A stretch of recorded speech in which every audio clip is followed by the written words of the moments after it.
آگے ہے نا، میرا دل چاہتا ہے وہ بند پڑھوں جس بند کو پڑھ کے مجھے پتہ چل جائے گا حق کو چھپانے والے کون ہیں، حق پہ پردہ ڈالنے والے کون ہیں، حق کو باطل سے ملانے والے کون ہیں۔ اسے کہتے ہو کافر، پیغمبر کا جو چچا ہے اسے کہتے ہو کافر، پیغمبر کا جو چچا ہے، اے فرضی باپ کے بیٹوں کو سب کچھ دیکھ رہا ہے۔ واہ واہ واہ واہ واہ واہ واہ، بڑا پیاری محنت ہے اس کی بھائی۔ اے فرضی باپ کے بیٹوں وہ سب کچھ دیکھ رہا ہے، اب بھی غیر میں بیٹھا ابو طالب کا، اس نے آنا ہے کعبے پہ غازی کا لمحہ لانا ہے۔ خدا جانتا ہے پورے سفر حج میں ایک ہی دعا تھی، جب عباس کی ماں کے مزار پہ گئے آج بھی ام المؤمنین جنت البقیع پہ پہرا دے رہی ہے۔ خدا جانتا ہے آج بھی ام المؤمنین قبر وہاں پہ ہے جہاں سے حاجی نصرت ایسے جب سیدہ کے مزار پہ پہنچے نا، ہم نے یہی لوگ دعا کی تھی، بی بی تو ایک دفعہ حکم دے تیرا بیٹا مہدی آئے، روزہ رسول کی جالی کھلے، تیرا بازار تعمیر ہو، ہم کھل کے ماتم کریں۔ بتا میرا سلام ہے مدینے کے رہنے والوں جن کی ایک ہی تمنا ہوتی ہے ہم کسی طرح حسین کو بوسہ دے سکیں۔ آپ کتنے خوش نصیب ہو لگا ہو، خدا جانتا ہے۔ نہ آپ کے ہاتھ بندے ہوتے ہیں، نہ آپ پہ پابندی ہوتی ہے، پھر بھی آپ سوچتے ہیں ہم مولا کی بات کرنے کو صدے نہ دے۔ آج اس چلی کا تذکرہ کرنا چاہتا ہوں جسے ماں نے پیدا ہی اس لیے کیا، پالا ہی اس لیے تھا کہ میرا بیٹا وفا کرے گا۔ پسندداروں، چونکہ اس سفی کا علم برآمد ہونا ہے، میری دعا ہے مولا سردار حسن علی صاحب کو اس پاکیزہ ذکر کا نصیب عطا فرمائے۔ پسندداروں، علی وہ حقیقت ہے کہ جو ہر دور میں حق کا امام ہے، علی کل ایمان ہے، حق کا پیشوا ہے، اور حسین کل دین ہے۔ بڑا خرچہ ہوا ہے اللہ تعالیٰ اس دین پہ، کسی اور کا ہوا ہو یا نہ ہوا ہو، محمد کی بیٹی کا بڑا گھر چڑھ گیا۔ باب مسائل میں زیادہ جمع نہیں دوں گا،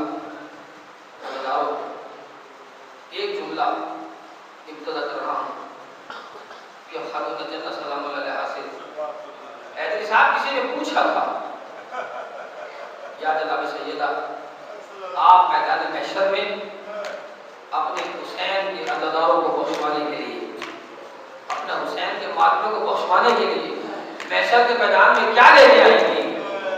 تو بی بی نے کہا تھا میں اپنے عباس کے کٹے ہوئے بال کو لے کر۔ مولا سلامت رکھے عزاداروں، عباس کے کٹے ہوئے بال کو فاطمہ میدان محشر میں لے کے آئی۔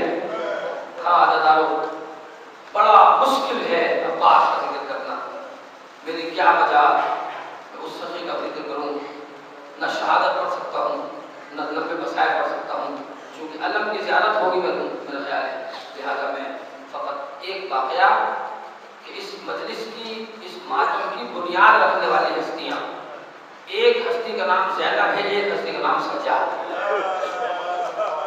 بعد کربلا جب میرے مولا سید الساجدین جن کا عشرہ چل رہا ہے 25 محرم تک، یہ زین العابدین کا عشرہ ہے۔ عزیزانو، اس کے بعد چہلم آئے گا، زینب کا عشرہ شروع ہو جائے گا، اسیران کربلا کا عشرہ۔ یہ عشرہ بیمار کربلا ہے، ہمارے مرکز سے اعلان ہوا ہے 15 سے 25 محرم عشرہ بیمار کربلا۔ کون بیمار کربلا؟ مدینے آئے، 3-4 عزاخانے بڑے مشہور تھے مدینے میں۔ ایک عزاخانہ عباس کی ماں ام المؤمنین کا عزاخانہ تھا، ایک عزاخانہ زدارو حضرت ام لیلہ کا عزاخانہ تھا، ایک عزاخانہ فاطمہ صغرا کا عزاخانہ تھا۔ زدارو ایک بیر مولا سجاد زمین پہ بیٹھ کے روزانہ مجلس کیا کرتے تھے، روزانہ مجلس ہوتی تھی، کبھی علی اکبر کی شہادت پڑھی جاتی تھی، کبھی حضرت قاسم کی شہادت بیان ہوتی تھی، روزانہ کربلا کا تذکرہ ہوتا تھا۔ زدارو ذاکرین آتے تھے، مجلس ہوتی تھی، مولا ذاکرین سے فرمائش کرتے تھے۔ ایک دن میرے مولا نے ذاکر سے کہا کہ آج مجھے چچا پاس کے مسائل میں نے کہہ دیا آپ نے سن لیا عزادارو بہت مشکل ہے حضرت پاس کے مسائل پڑھنا یہ خاص طور پہ میں نے ایک ظاہر سے کہہ کے عزادارو نیاز مانگی مولا پاس کے مسائل اور جس جملے سے مجھے نیاز ملی تھی میں آج کر رہا ہوں کہ مولا سجاد نے کہا کہ آج مجھے چچا پاس کے مسائل سننا ذاکر کے مسائل پڑھے عزادارو ایک مرتبہ جب مجلس تمام ہوئی نا اتنا گریہ بلند ہوا عزادارو اتنا گریہ بلند ہوا میرے مولا سجاد غش کھا گئے جب غش سے فاقہ ہوا میرے مولا نے ذاکر سے کہا ذاکر آج تو نے بہت بڑی مجلس پڑھی آج تو نے بہت مسائل پڑھے کہتا ہے ذاکر مولا مجلس تو روزانہ پڑھتا ہوں مجلس تو روز ہوتی ہے مسائل بھی روزانہ پڑھتا ہوں مگر آقا سجاد آج وہ چیز میں نے دیکھی ہے جو اس سے پہلے مجلس میں کبھی نہیں ہوئی کہا ذاکر تم نے ایسا کیا دیکھ لیا کہا مولا جب میں مجلس پڑھ رہا تھا میں نے کیا دیکھا میں نے آپ کے جد رسول خدا کا نام بھی لیا میں نے آپ کے دادا علی کا نام بھی لیا میں نے آپ کی دادی زہرا کا نام بھی لیا میں نے آپ کے چچا حسن کا نام بھی لیا میں نے آپ کے بابا حسین کا نام بھی لیا مولا کسی نام پہ آپ اٹھ کے نہیں کھڑے ہوئے مولا آپ کے پیر جو ہیں ان کی پنڈلیوں کا گوشت زندان کی بیڑیاں کھا گئی ہیں مولا آپ اپنے قد سے لمبا لباس اس لیے پہنتے ہیں کہ آپ کی بیڑیوں کا گوشت نہیں رکھا مولا آپ اٹھتے بڑی مشکل سے ہیں لیکن کسی بزرگ کے نام پہ نہ اٹھنے والا میرا مولا کیا وجہ ہے میں نے جتنی دفعہ حضرت عباس کا نام پکارا آپ اتنی مرتبہ اٹھ کے کھڑے ہو جاتے تھے مولا میں نے 13 مرتبہ عباس کا نام لیا مولا آپ 13 مرتبہ کھڑے ہو اگر آپ میں کس منہ سے جھوٹا کہوں ایک مرتبہ سے یہ سجاد چیخ مار کر کہا آ جا کر مجھے اپنے جگ کی قسم ہے اگر تو قیامت تک چچا عباس کا نام لے کر رہے گا سجاد قیامت تک اٹھ کے کھڑا ہو کر رہے گا اگر آپ بس یہیں سے ہو سکتے ہیں میں مجلس تمام کر دوں ایک مرتبہ سید السادتین نے جب کہا نا اگر تو قیامت تک یہ نام لیتا رہے میں قیامت تک اٹھ کے کھڑا ہوتا رہوں گا سید السادتین سے ذاکر نے کہا مولا آخر اس کی وجہ کیا ہے میرے مولا سجاد نے رو کے کہا ذاکر بات یہ ہے چچا عباس کا ہم پہ بہت بڑا احسان تھا مولا آخر ایسا کیا احسان تھا سننے